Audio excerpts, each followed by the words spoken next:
নওশাদ সিদ্দিকীর ওপরে বিভিন্ন জায়গায় হয়েছে, কলিকাতায় যেভাবে তাকে অত্যাচার করা হয়েছে। আমরা দিদি মোদিকেই বারবার এক বলি এই কারণেই তো, আইন ব্যবস্থাকে বিগত সরকার ধ্বংসের দিকে ঠেলে দিয়েছিল, যেটুকু যা রেখেছিল বিজেপি সরকার এসে শুরুতেই সেটাকে আরও ধ্বংস করে দিল। না হয় একটা সংসদ, অভিষেকটাকে বর্তমান একজন এমপি, এবং আজকে গতকালকে কল্যাণ ব্যানার্জির উপরে হলো, সে কে একটা এমপি, তাহলে সে কোন দলের আমি জানি না, কিন্তু কথা হচ্ছে মানে জানি না বলতে আমার দেখার দরকার নেই, কিন্তু কথা হচ্ছে আজকে বিজেপি আসার সাথে সাথে যেটুকু যা ছিল সেটাও আরও ধ্বংস হয়ে গেল। তাহলে আজকে যেটা এমপিদের ওপরে পাবলিক হাত তোলে, তাহলে সাধারণ মানুষ নিরাপত্তা কোথায় বাংলায়?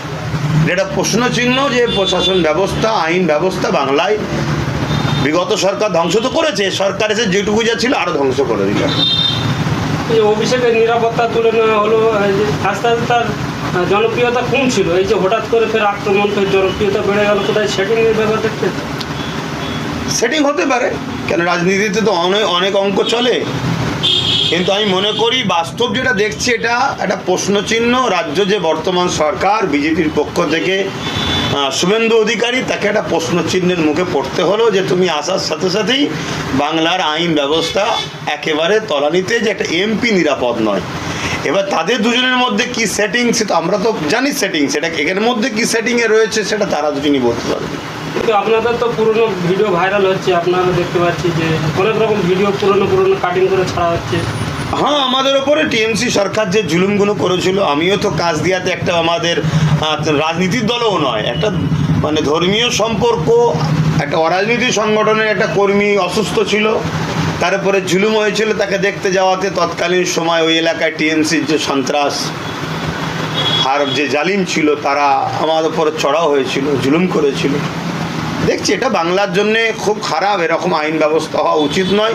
এই জন্যই বলছি তো বিগত সরকার, টিএমসি সরকার আইন ব্যবস্থাকে ধ্বংস করেছে, কিন্তু যেটুকু যা ছিল কমসে কম এমপিদের ওপরে এরকম হতো না, এই সরকার এসে সেটাও হচ্ছে। এদের দুজনের যে একই রোডে চলছে, আর এদের দুজনের তো একটাই মালিক আরএসএস, সে একই হাওয়া চলছে।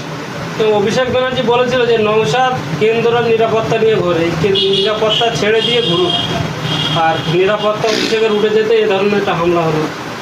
অ্যাকচুয়ালি কথা হচ্ছে একটা বাচ্চা ছেলের মতো কথা, মূর্খর মতো কথা। আমি প্রায় বলেছি, প্রশাসন কেন্দ্র হয় না, রাজ্যেরও হয় না, প্রশাসন দেশের পাবলিকের ট্যাক্সের টাকায় হয়।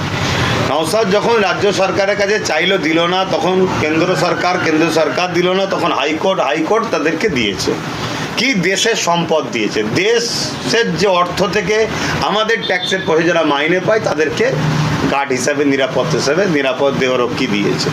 এটা হচ্ছে বিষয়। দ্বিতীয় নম্বর কথা, আজকে অভিষেক ব্যানার্জির গার্ড তুলে নিয়েছে। এই অভিষেক ব্যানার্জি যখন বিগত দিন দিল্লি থেকে তার বাসভবন হোক বা পার্লামেন্টে যায়, সে তো কেন্দ্র সরকারের, দিল্লি সরকার তো বিজেপি, তাদের তো প্রশাসন ঘোরে, এবং বিগত দিন জিতার পরে আজ পর্যন্ত যতজন প্রশাসন ছিল সেও তো বিজেপি সরকারের। এগুলো বাচ্চার মতো কথা। আর দ্বিতীয় নম্বর কথা, তার গার্ডকে তুলে নিয়েছে। দেখুন, ওদের মধ্যে ব্যক্তিগত আকসাক্ষি চলছে না হিরো বানাবার প্ল্যান চলছে, সেটা আরও কিছুদিন গেলে ফিকে হবে। তবে আমি এতটুকু জানি, অভিষেক আর শুভেন্দু দুজনের মধ্যে একটা লবি আছে। কেন? শুভেন্দু টিএমসি দলটার জন্য যা করেছে, এটা আরও 10 জনের মধ্যে মানে অন্য কেউ, অন্যতম একজন টিএমসির জন্য অনেক কিছু করেছে, কিন্তু অভিষেক হঠাৎ করে এসে বসাতে শুভেন্দুর এখানে আস্তে আস্তে পাতা মমতা ব্যানার্জি গুরুত্ব দিচ্ছে না। এই যে একটা রাগ আকসাক্ষি, আজকে ক্ষমতায় এসছে, সে রাগ মিটাচ্ছে, কিন্তু আমার মনে হয় না যে সেও একজন আইনের লোক। আর আপনি বাংলার সর্বোচ্চ পদে এখন বসেছেন শুভেন্দু অধিকারী, তার দুজনের এই আকসাক্ষিতে পাবলিক আইনকে হাতে তুলে নিয়ে এরকম বাংলা যেন না গড়ে ওঠে, তাহলে সেটা অনেক ভয়ানক জায়গায় চলে যাবে। এই 24 ঘন্টার মধ্যে আপনার কেন্দ্রের সাংসদ, আপনারও সাংসদ, তিনিও আক্রান্ত হলেন। কিন্তু সেটাই বলছি, আইন ব্যবস্থা ধ্বংসের দিকে। বিজেপি শাসিত এলাকাগুলো অন্য জায়গাতে এরকম ব্যবস্থা হয়ে আছে, আইন ব্যবস্থা নাই, মানুষের হাতে রাজ চলে গেছে, মানুষ এখন সন্ত্রাসী গুন্ডাগিরি শুরু করেছে। এটা অত্যন্ত দুঃখজনক, এটা কোনোভাবে কাম্য নয়। হ্যাঁ, আমি এটাও বলছি, অভিষেক ব্যানার্জি, কল্যাণ ব্যানার্জি, আরও যারা আছে টিএমসির, তাদেরকে যদি পুলিশ অ্যারেস্ট করে তাদের যে অন্যায়ের বিচার করে, আমি খুশি হব। কেন? তারা অন্যায় করেছে, অনেক অন্যায় করেছে।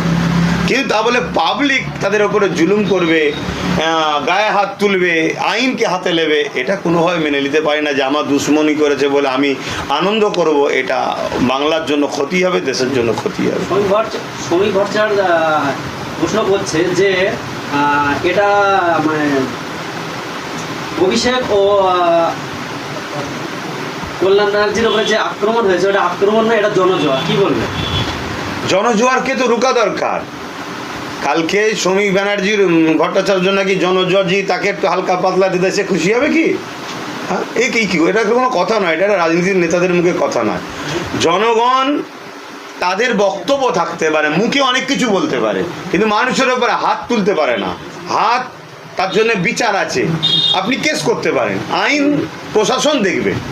আজকে তোমাদের এত ক্ষমতা, তো এদের দুর্নীতির ফাঁস তো তোমাদের কাছে আছে, তোমরা তুলে নিয়ে এদের বিরুদ্ধে ব্যবস্থা করতে পারো। একটা যে প্রশ্ন করছেন আপনারা, এটা একটা প্রশ্ন চিহ্ন, এটা কিন্তু বিষয় বুঝার যে এদেরকে নতুন করে হাইলাইট করার একটা প্ল্যান হতে পারে, ওটা একটা ষড়যন্ত্র হতে পারে। এই যে রাজ্য সরকার ক্ষমতায় আসার পরে একটা সার্কুলার জারি হয়েছে দেখি যে মাদ্রাসায় বন্দে মাতারাম যে গানটা আছে সেটা গাইতে হবে, বিষয়টা কি? শোনেন, সংবিধান কাউকে ফোর্স করার ইজাজত দেয়নি। যদি কেউ ফোর্স করে সে সংবিধান বিরোধী কাজ করবে, তো সংবিধান বিরোধী যে হবে তাদের বিরুদ্ধে আমাদের লড়াই চলবে। এই যে গানটা গাইলে সমস্যা কি? অনেকে হিন্দুত্ববাদী তারা। ব্যাপারটা হচ্ছে সমস্যা ও সমস্যা নয়, তুমি আমার উপর চাপিয়ে দেবার অধিকারটা তোমায় কে দিয়েছে? তুমি কে? তুমি কোন লাট সাহেব? তুমি জনগণ তোমাকে এখন পাশে দাঁড়িয়েছে, তুমি ক্ষমতায় এসছো, কালকে অন্য কারো পাশে চলে যাবে, কিন্তু সংবিধান একমাত্র পারে আমার ওপরে কিছু চাপাতে, আমাকে কিছু বলতে পারে। কেন? সংবিধান আমার দেশের মেন ধাঁচা, সে অনুযায়ী দেশ চলবে। তুমি একটা ব্যক্তি, তুমি চাপিতে পারো না। তাহলে আমি কালকে তোমার উপরে কিছু চাপাবো, আরেকজনের উপর চাপাবে, এতে দেশের সিস্টেম খারাপ হবে। কারো ভালো লেগেছে সে গাইতে পারে, কারো ভালো লেগেছে আরও কিছু গাইতে পারে।